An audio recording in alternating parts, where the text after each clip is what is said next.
In a jaw-dropping escalation of global tensions, President Donald Trump is now threatening to bail on a crucial summit with China's President Xi Jinping, all sparked by Beijing's recent crackdown on exports of rare earth minerals that are the unsung heroes powering our everyday tech. But here's where it gets controversial.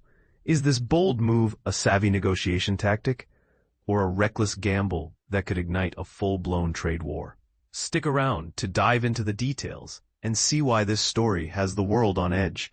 Just 41 minutes ago, business reporter Natalie Sherman broke the news that Trump fired off a stern warning via social media, declaring he saw no reason to proceed with the anticipated meeting later this month. His ire was directed at China's decision to impose stricter controls on rare earth exports, those 17 elements crucial for manufacturing everything from electric car batteries and smartphones to wind turbines and military equipment. For beginners wondering what makes these minerals so vital, think of them as the secret sauce in modern innovation. Without them, our devices would lose their efficiency, and industries like renewable energy could grind to a halt. China's dominance in this market, supplying over 60% of the world's rare earths, gives it immense leverage. And Trump's accusation that Beijing is becoming very hostile and attempting to hold the world captive underscores the high-stakes power play at hand.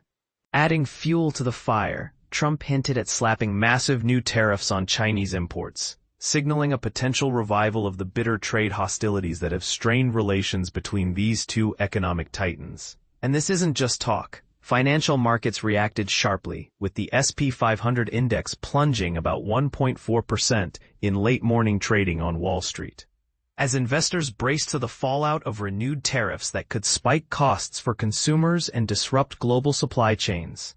But wait, there's more to China's recent actions that have Trump fuming. Alongside the rare earth export tightening, Beijing has launched a monopoly probe into the U.S. tech giant Qualcomm, which could derail its planned takeover of another chipmaker and further complicate semiconductor deals. On top of that, China announced new port fees targeting ships linked to the U.S., including those owned or operated by American companies. A move that feels like a direct jab at U.S. shipping interests and could raise costs for international trade. Trump's social media outburst on Friday summed it up bluntly. Some very strange things are happening in China.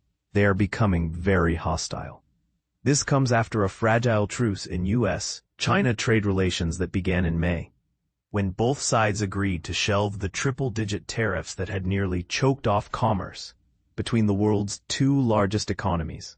Since then, officials from both nations have engaged in a series of discussions covering hot-button topics like the future of TikTok, increased agricultural purchases from the U.S., and the exchange of advanced technologies, all while navigating the delicate balance of rare earth supplies that underpin so much of our technology-driven lives.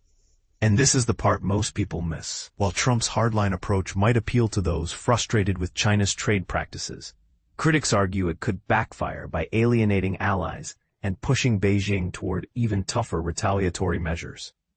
Is escalating tariffs the right way to address these imbalances? Or should diplomacy take center stage?